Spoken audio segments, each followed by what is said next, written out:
mobility affecting all of us through this COVID-19 disease. So what has happened virtually that all of a sudden there was a mobility crash, and this mobility crash led to migration crisis. So the question is how mobility is related with urbanization and the development process. So if you look at the what is development, it has already been defined by economists, various people, economic development, human development, so many variables are taken. But one very important aspect is that spatial dimension of development. What happens in development, goods and services are created more, produced more, then goods and services has to move through trade. The more the production of goods and services, the more like the movement of goods and services internally, externally. So not only goods and services move, there is a mobility in goods and services, but there is a mobility in capital also. Capital has also to move. And the more the capital moving, more the development taking place, more the capital can circulate. Similarly, the mobility, human mobility, migration. The more the development takes place, more goods and services are created, more capital flows, more migration takes place, and then of course the information moving. So this is what we know in our traditional and also from modern perspective of space and place, which underpins the development process, where mobility becomes very fundamental, underlying process of development. Now, if you all of a sudden stop this one, so this is mobility crash, and then this mobility crash to leading to migration crisis.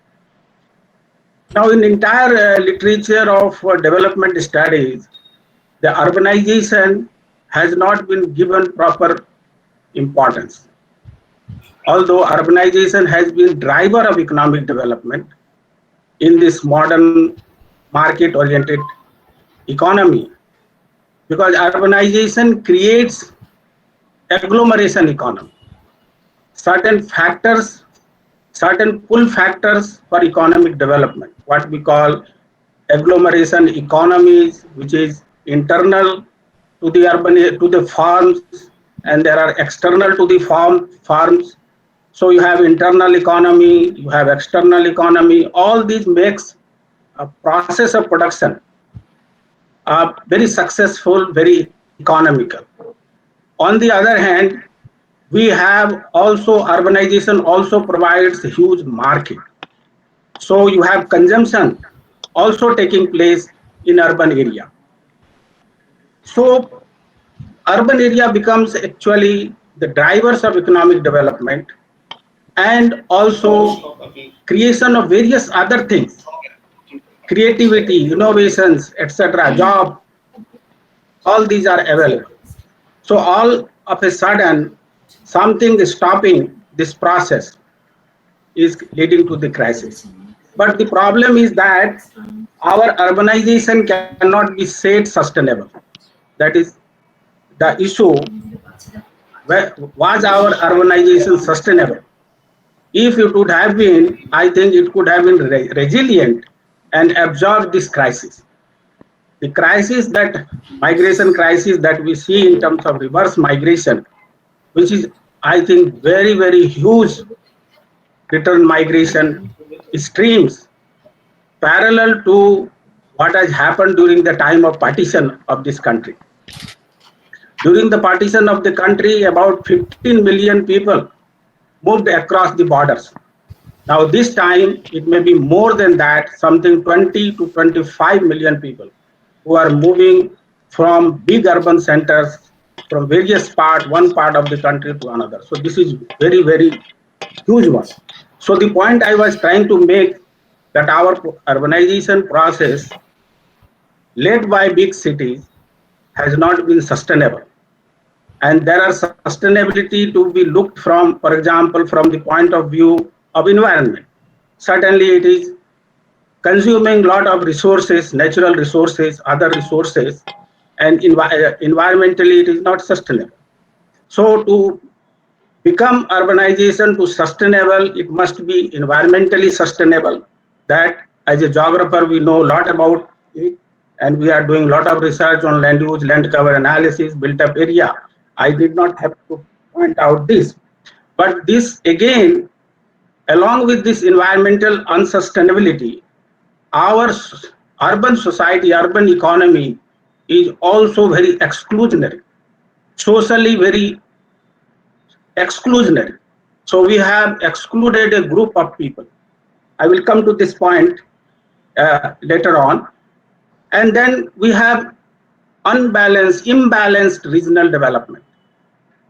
So our sustainability, whole economic development is depending upon urbanization process, because urbanization gives infrastructure and opportunity for non-agricultural development, industrialization and growth of services, but it is environmentally not sustainable, socially not inclusive, regionally not balanced.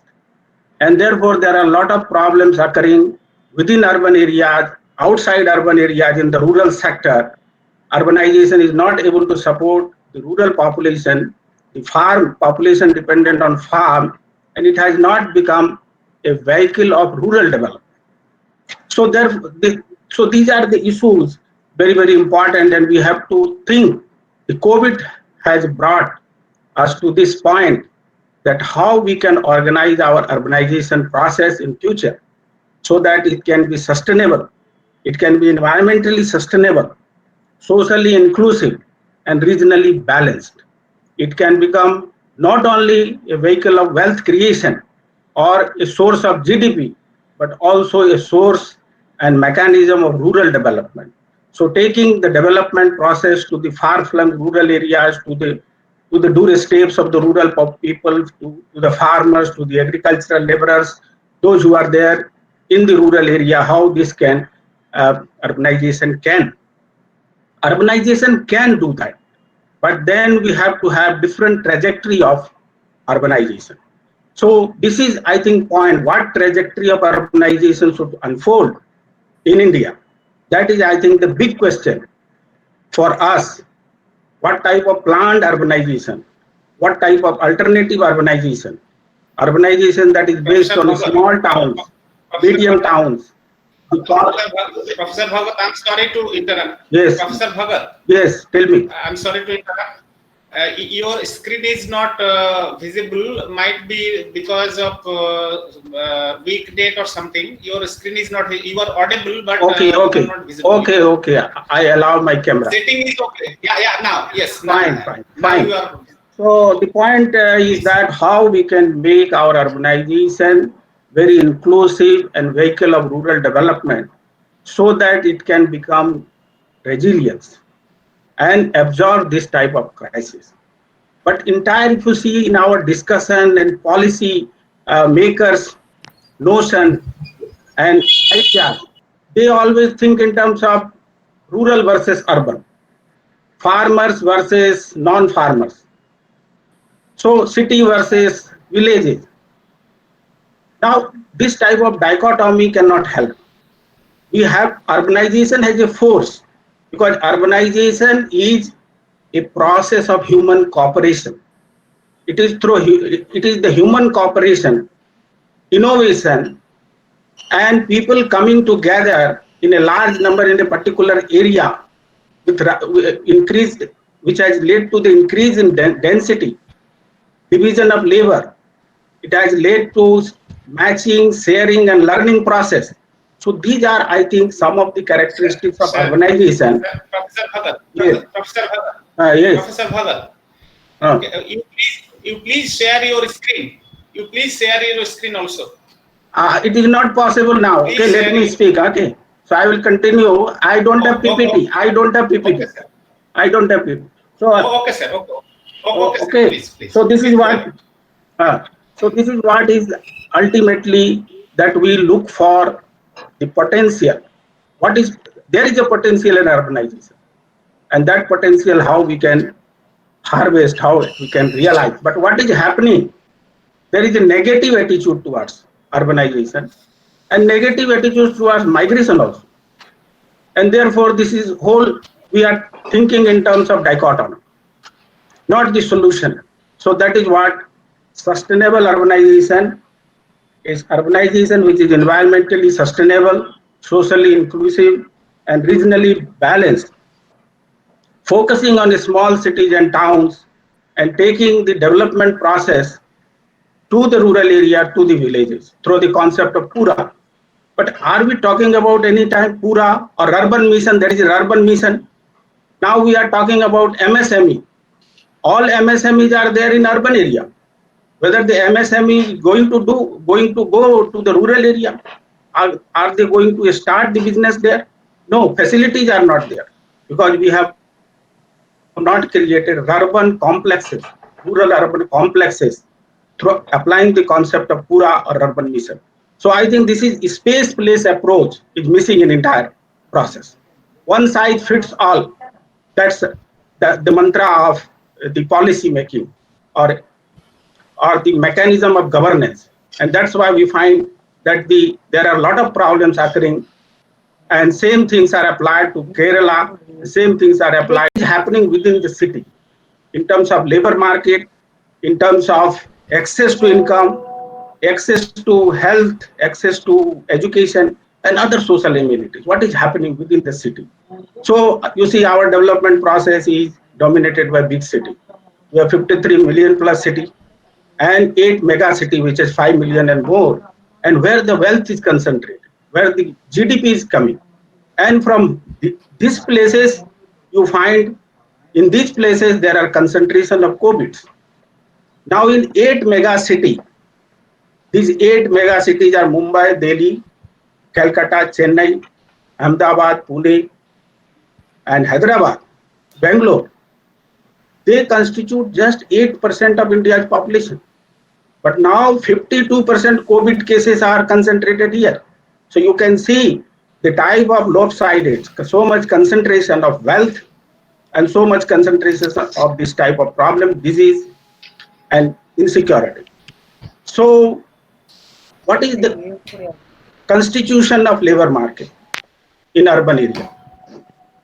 90% of the workforce is in informal sector. So what is meaning of informal sector? They don't have security, no job contracts, no pension, no security for children's education, access to healthcare. All these lot of things come as a bundle of benefits for those workers who are working in the formal sector, in the formal employment. They are not getting in the informal sector, 90%. Now, out of this 90% informal sector employees, 40% are migrant. So large chunk of people come to urban area and work from outside, and major part coming from as an interstate migrant. Now out of this 40% worker, migrant worker, 30% are daily wage worker. What you get in news, in media news, in newspaper, dehadi workers. They say dehadi workers. So this is daily wage worker. Now you see their conditions are very, very miserable.